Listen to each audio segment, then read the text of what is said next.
So now we are coming to sort of finishing up our garment, and that comes down to us working on our hems and the hems of our sleeves and just those additional finishing touches. There's so many ways to create a hem for a skirt, but because we are in beginner intermediate, I want to make sure you have the easiest yet still beautiful way to finish a hem.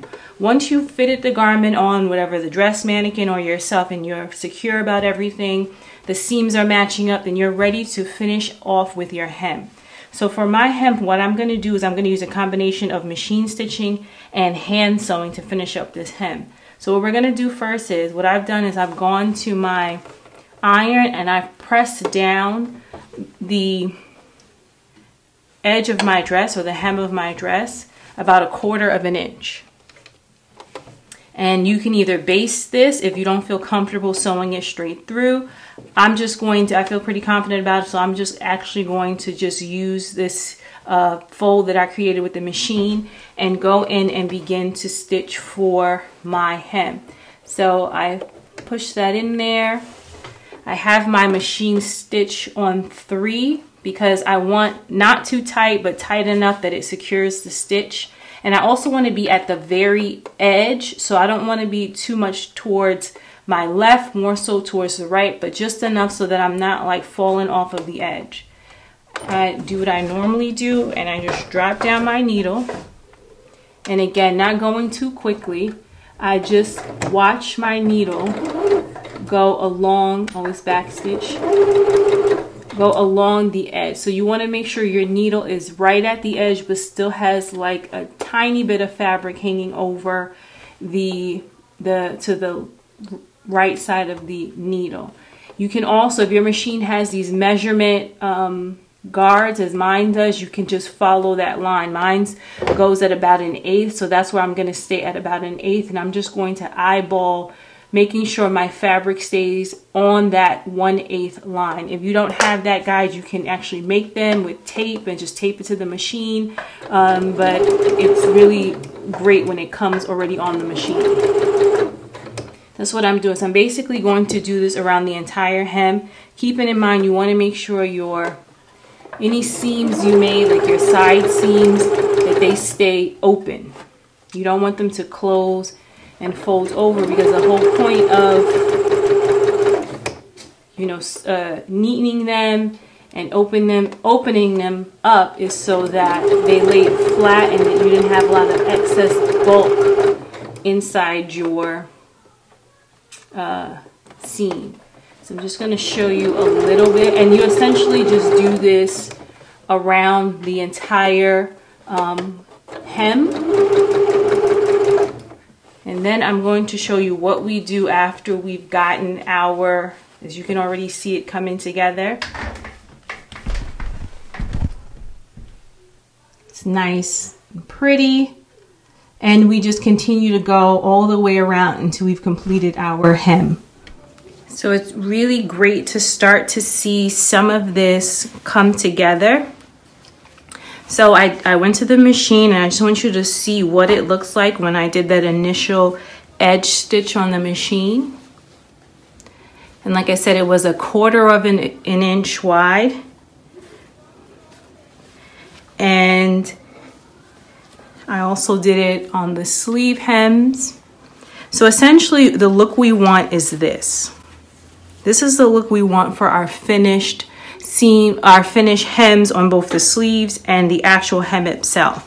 So if you take a look at this, you'll see that it's folded over. There's no fraying or raw edge, but you also don't really see any imprints on the other side. There's these tiny little imprints that you see, but for the most part, it's a smooth surface, and that's essentially what you want for the hem and for all the hems that you use here. And this is going to be a combination of machine stitching and a type of stitch called the flat felt stitch. And I say it's going to be a type of stitch because it's a little bit modified for the sake of this example, but it's pretty much the flat felt stitch. If it doesn't have any other name, it's definitely closer to, if anything else, a flat felt stitch. So once you have your 1/4 inch and you've machine stitched it at its edge, All you're going to do is you're going to go in and fold it again, making sure that the edge is tucked in. And this measures at about a 1/2 inch. So you want to make sure all the measurements for all of the hems, both the sleeves and the actual skirt hem itself, marks down that 1/2 inch. And you fold it and you press. And you press around the entire piece. And again, if you feel comfortable that you don't need to baste, then you can go ahead and begin your hand stitching. If you need to baste first, you should definitely do that. For me, I'm just going to go ahead and show you the hand sewing technique.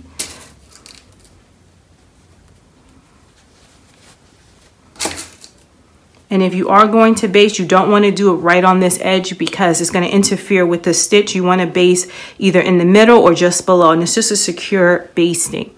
So you're going to thread your needle, but you're only going to thread one thread through. So there's going to be this kind of loose hanging thread. So it's going to be one, maybe hard to see because it's very light color, but it's just going to be the one. And you're going to make a knot to secure it. So just a standard knot. I like to start at an actual seam when I'm doing this stitch. So if you just watch closely, I'm going to go in and pick up just a tiny bit of actual fabric. If you look on this side, you can't even tell that it's been picked up on this side because it's so little. Once I can see that the needle has gone through, I'm just going to back up a little bit and then go through this other piece of fabric and pull everything through at the same time until I get caught on that knot that I made. Then I'm going to do it again, keeping in mind that I don't want to pick up any actual fabric. I just want to pick up enough to anchor it and then enough to go through the actual fold, which should be that stitch at the top of the seam. Okay, if you need to clip that so you're not ending up with a whole bunch of threads all over the place. And then I'm going to repeat, but I'm just going to move over about a 1/2 inch and do the same thing. Now it's going to get a little bit harder because now you don't have that buffer you had with all the additional fabric. Now you're just going straight to that fabric, but you still have to keep the same thing in mind. You want to use this finger here to sort of feel the back to make sure you're not picking up any substantial fabric, but also enough that you can anchor it through. And you're going to go through there, pull it back a little bit, and make sure it goes through the other stitch and piece of fabric.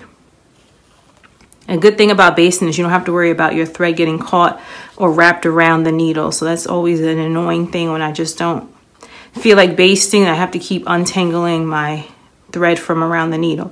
And you just repeat the process. So this is going to take a bit of practice. This is a slightly more advanced technique, but it's definitely one of the easier stitches to learn. And you just go under, through. Pick up a little bit. Make sure that you can't feel the actual thread or needle on the other side where your finger is.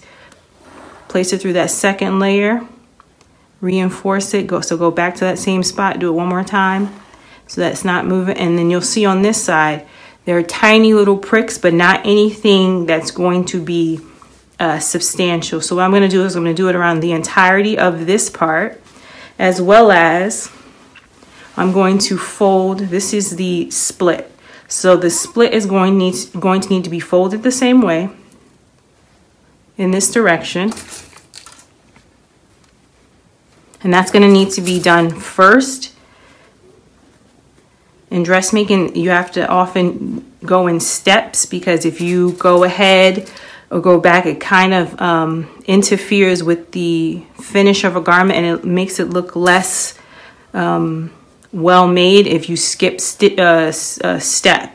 So once I have that, and like I said, this is my split area. Once I have that, then, and I've sewn it, hand sewn it, then I can go in and do the same thing or just secure it and then do the same thing for my hem. It's required that you do this all the way around. Is this quick, fast? No, but the results you'll find are a lot prettier. I mean, you can always baste it down and then just machine stitch, and you'll just have a machine stitch all around it, and that's just a quick way to do it. You just edge stitch it, you flip it over, and then you go over it again. It depends on what kind of garment you're making. This is a bit more formal, so I don't want those visible top stitch lines, so that's why I'm using this. If you just want to finish the garment and see what it looks like and kind of just practice the skills, and you can go ahead and you can just, instead of hand sewing, just top stitch just all around. So it's really up to you on what you want that finished garment to look like. Okay, so I will be back with this completed.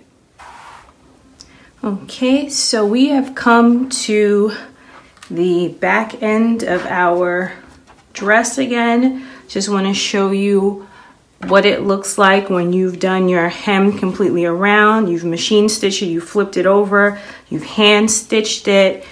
Now we have that back slit, and as you can see, what you do is you fold one on top of the other. They should lap on top of each other nicely. And now you're going to do just a couple of different hand stitches to secure everything in place. So first you want to just put a pin right in the center there. You can see it's open there. And this, just put a pin. You can actually just take your needle and thread, double needle and thread, tie a knot towards the back. And you're just going to hand tack a couple of stitches to secure that in place so that it's not flying open all over the place. So as you can see, it's kind of open like that. They lap on top of each other. I'm just going to lap that over, go behind, and then do a stab stitch. So stab stitch is just exactly what it's called. You're just going in, pulling it back out. It's probably a stitch you're more familiar with. You go right back to that same spot, go in, and stab right back into it. And this is just going to secure that from constantly flying open. Just got to grab it on the other side. You can do it about 3 times around, and you can come as wide as you want. I'm just going to do a small, just a little further away that time. I want it a little bit wider. Gonna go to the back of the dress and then just do a back stitch to secure that in place. So 2 back stitches, that way you don't have any fraying or it doesn't come out. Clip those ends off. Okay, so now that's more secure than it was. And then you also can do a similar tack to that overlapping piece so that it stays from overlap, and I'll just do the same thing. Sort of, instead of a stab stitch, you can do like a whip stitch, and it's just like bringing it around, so you're stabbing into the fabric and pulling it around, going in again, pulling it around. And these are just secure stitches that'll keep the skirt from like flying open and looking a little messy in the process. So now it went from like just being a little bit flimsy and kind of like all over the place, and now it's more secured.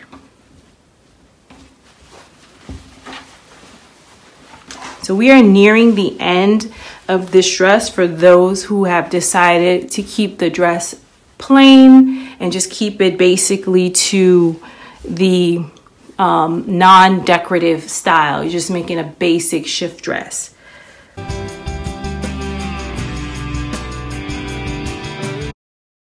Thanks for watching. Be sure to like and subscribe. Videos are uploaded weekly covering dressmaking, fashion, lectures, and more.